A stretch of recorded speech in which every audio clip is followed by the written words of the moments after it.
boy, let's talk about the shutdown in the room. Monday, October 6th, and this is where we're at.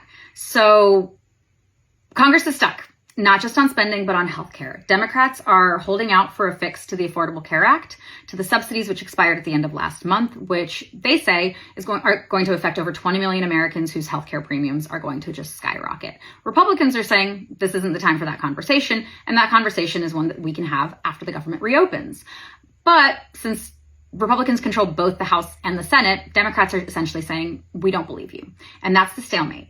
So the next big date is October 15th, which is that mid-month paycheck for active duty members.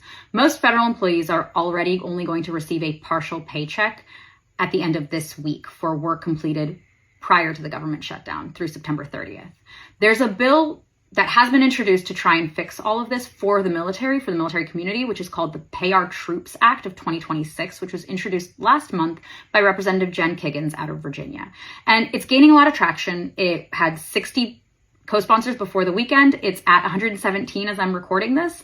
And so it's not that the fix is unlikely, it's just that it's unlikely to happen in time. For this to be put into law, it needs to pass out of committee in the House. It needs to go to a floor vote in the House. It needs to pass. It also needs to be introduced in the Senate, and it needs to be voted on in the Senate. And all of that together needs to go to the president's desk, and he needs to sign it. And all of that has to happen before October 15th.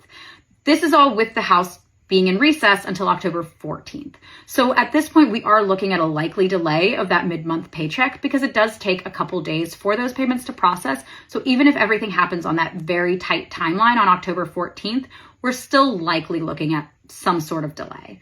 So when people say there's nothing to worry about, that's not true quite yet. The authority to make a fix happen still has to come from Congress, and Congress isn't even in session right now. So fingers crossed, and please follow for more updates.